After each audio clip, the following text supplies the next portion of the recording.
വെറുതെ എവിടെ ഇരിക്കുക, വന്ന് ക്ലീൻ ചെയ്യ. ആ, നിനക്ക് ചെടിക്ക് വെള്ളം നനയ്ക്കുന്ന ജോലിയല്ലേ?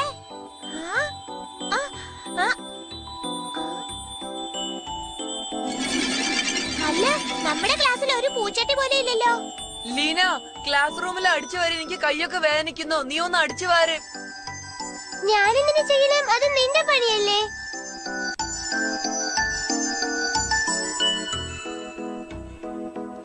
ഓ, എനിക്ക് ക്ലാസ് റൂമിൽ കുറെ ജോലി ഉണ്ടല്ലോ, ഞാൻ അറിയാതെ.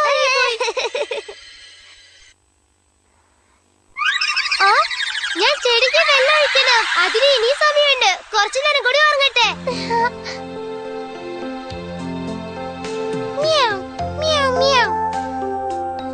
മയക്കണ, ആ കന്നഡ ഒന്ന് എടുത്തു തരോ? എന്താ?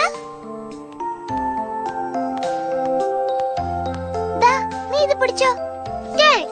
ദേഷ്യപ്പെടാതെ ആ ചീർപ്പും കൂടി കൊണ്ടുവരോ? ഇതൊക്കെ കുറച്ച് കൂടുതലായി തോന്നുന്നില്ലേ?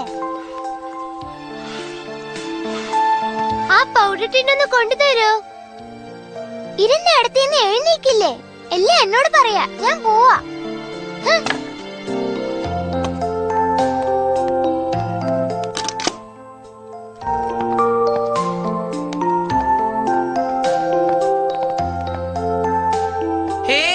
പൂച്ചക്കുട്ടി സുഖാണോ?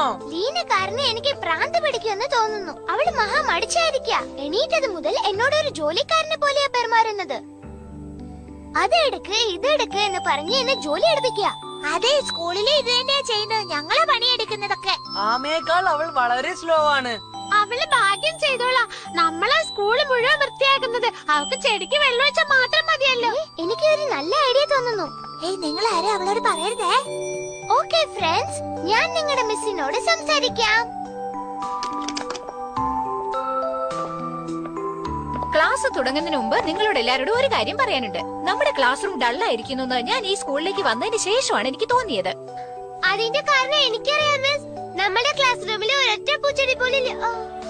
ലീന പറഞ്ഞത് ശരിയാണ്. അതുകൊണ്ടാണ് നമ്മുടെ ക്ലാസ്സിൽ കുറച്ച് പൂച്ചട്ടികൾ വെക്കാന്ന് ഞാൻ തീരുമാനിച്ചത്. കാലത്ത് വരുമ്പോ തന്നെ പൂച്ചട്ടിയും അതിനാവശ്യമുള്ള വിത്തുകളും ഒക്കെ വാങ്ങിച്ചോണ്ട് വന്നിട്ടുണ്ട്. ഞാൻ ഇതിൽ മണ്ണ് നിറച്ച് വിത്ത് ഇതിൽ ഇട്ട് വെച്ചേക്കാം. അതിന് ദിവസവും വെള്ളം നനയ്ക്കേണ്ടത് ലീനയുടെ പണിയാണ്. ആ ചെടിയിലൊക്കെ പൂക്കൾ പൂക്കുമ്പോ കാണാൻ നല്ല ഭംഗിയുണ്ടായിരിക്കും.